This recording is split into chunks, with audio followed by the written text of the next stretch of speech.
Guys, Jess here. I have a bit of organization video for you today.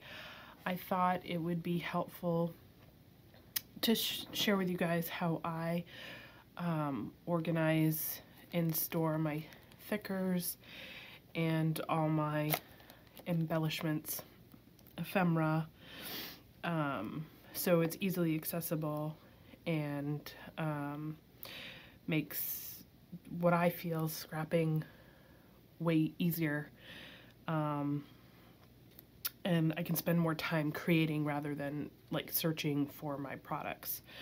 So what I'm going to start with, as you can see, I have a bunch of old stuff, old embellishments I need to sort, and then I have some thickers that I need to put into my storage. So we're going to start with the thickers, and then I'll show you what I do with all my embellishments. So the thickers come already in a plastic sleeve, but I'm sure, as you all know, it is really difficult to slide the thickers in and out of this sleeve once you open it. So what I have found works best for me in regards to storing thickers is these 6x12 plastic sleeves. You can get them on Amazon. I can't even remember. I think I bought like a pack of 100 for like maybe $10. So you get a lot for the money. And so basically I'm going to take the thickers out of here and transfer them to these sleeves, and these make it really easy to slide in and out, and you'll see in a moment here.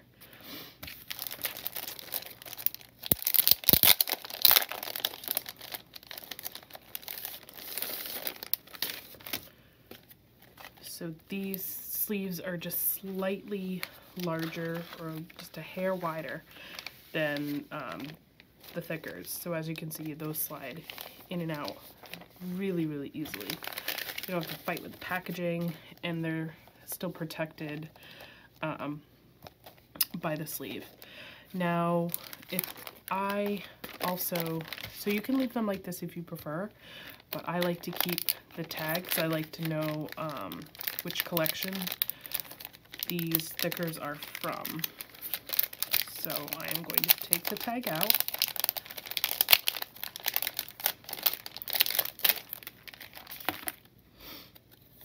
I'm going to put a little bit of adhesive on either side.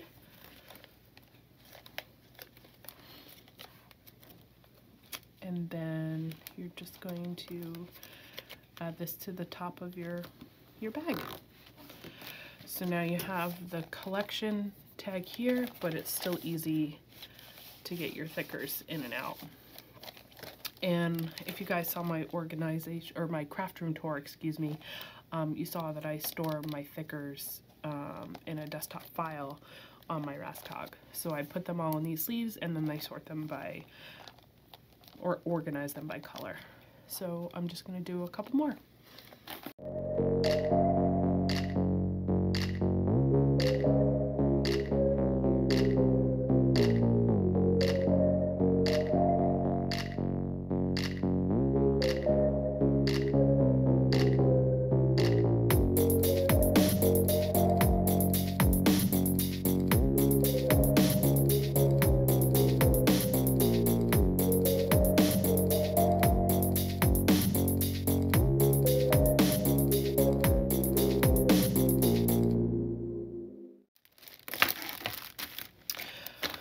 Alright, and there you have it. All your thickers in new, easy to use packaging where you can slide them in and out. And then with the labels, you can flip through and see what collection and the name of it. Really, really easy. I highly recommend this method.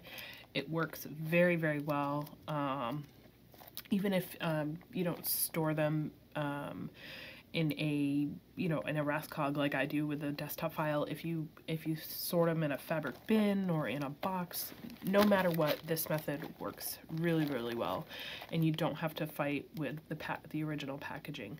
that it comes with. So I highly recommend. Again, these bags are on Amazon, and I'll put the link below so you all know. And the packaging. Do not get rid of this packaging. It is perfect for palettes when you do mixed media. Your watercolors, your gessos, your shimmers, your creamies, anything like that. This is you can use it for the kiss method. It's a great way to reuse this packaging and don't let it go to waste. So make sure you save all of these for your mixed media, future mixed media use. Okay, so next we have all your loose embellishments. I have lots here in these totes as well. I'm sure a lot of you are like me, where you have all these random sticker sheets, cards, and ephemera pieces, and you have them stashed and tucked in different places or in boxes or bins, and you have to sift through them every time, and you know, having to go through something like this each time you want to scrap, to me is just it's just a pain, to be quite honest with you, and it makes scrapping a lot less fun when you have to dig for things. So I have adopted the iris container method. Now I have to go through these containers here, but I have all sorts of containers already labeled with the different colors. Some colors I have 2 containers for, and what I do is I go through and I sort all my embellishments by color, and I stick them in here in these iris containers. And that way, because it all depends on what kind of scrapbooker you are, but I tend to scrap based on colors. So it's easier for me to when I'm doing a layout and knowing the color scheme, I go to the iris container with the coordinating colors, and then I thumb through my embellishments that way instead of having them by collection. No, don't get me wrong. I keep my embellishments that come with a collection together until I'm done with the kit. I've used the kit till its full extent that and I'm ready to separate it out. But once the embellishments get to this point, I like to sort them by color. So I'm just going to walk you guys through this process so you can get a sense of the end result, and let's get to it.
Alright guys, so that is the process. I now have all of my embellishments sorted by container, as you can see. By container, listen to me, by color. I actually had to create a couple of new ones because I didn't have a container for my category. So this one, as you can see, these are multicolored embellishments, so they really didn't fit into one of my other categories. So this one I'm just gonna leave for those pieces that kind of have, they're just multicolored, so they could work with a bunch of different color combinations and layouts. So that's those in there. I created a craft container because I had actually quite a bit of the craft. I had to do another black and white because my black and white was full. And then like I did a teal blue color because it really didn't fit. These pieces really didn't fit with the complete blue. So it's like a mixture of like a tealy green and a teal blue.